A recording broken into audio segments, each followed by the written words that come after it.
यतिखेर हामी धरानमा आइपुगेका छौँ। अझै विशेष गरेर श्रम संस्कृति पार्कमा आइपुगेका छौँ। यो श्रम संस्कृति पार्क कस्तो छ भन्ने कुरा म तपाईहरुलाई देखाउने कोसिस गरिरहेको छु। मैले यसको चाहिँ टिकट अघि नै मैले लिइसकेको छु।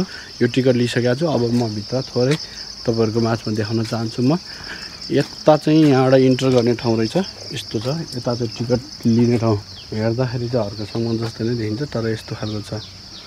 वास्तवमा चाहिँ यो के को सिग्नल हो भन्ने कुरा तपाईलाई थाहा पाइसक्नुहुन्छ। हल्लो जुवा साइड यो हेर्नु है त, ठ्याक्कै शेर्पाको यो भेषमा सेलरोटी यो कस्तो छ ल हेर्नुस्।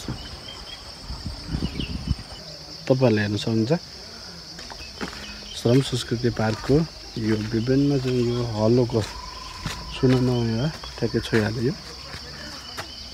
यो दामी टिकट पनि त्यति धेरै रहेन रहेछ। जम्मा 20 रुपैयाँ मात्रै छ यसको टिकट। तपाईहरु एकचोटि यहाँसम्म आइदिनु होला। यो ठाउँसम्म टाढा जानु परेन, यतिमा मात्र आइपुग्छ। यो भन्दा माथि जानु परेन। सबै ठाउँमा लगभग सीसी क्यामेरा छ। यो चाहिँ तपाईले हेर्न सक्नुहुन्छ मेयर हर्क साङपाङले श्रमद्वारा बनाएको यो पार्क। आजको समयमा हामी यसो घुम्न भनेर आइपुगेको छौँ। तपाईले देख्न सक्नुहुन्छ यहाँनिर धरान लेखेको छ। श्रम संस्कृति पार्क भित्र वास्तवमा के कुराहरू छन् त तपाईहरुले अझ विशेष गरेर भन्यो भने यो पार्क भित्र चाहिँ फलफुलहरू छ।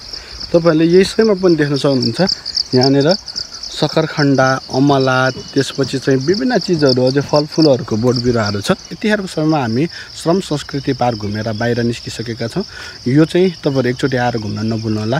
यही भन्न चाहन्छु, नेपाल एउटा सानो देश जुन चाहिँ बजेटको अभावमा गुज्रिरहेको अवस्थामा श्रमद्वारा र केही जनताको सहयोगद्वारा बनेको पार्क हो। एकचोटि आएर घुम्न नभुल्नु होला भन्न चाहन्छु। यही भन्न चाहन्छु। थ्यांक यू, नमस्ते, अल अफ यू।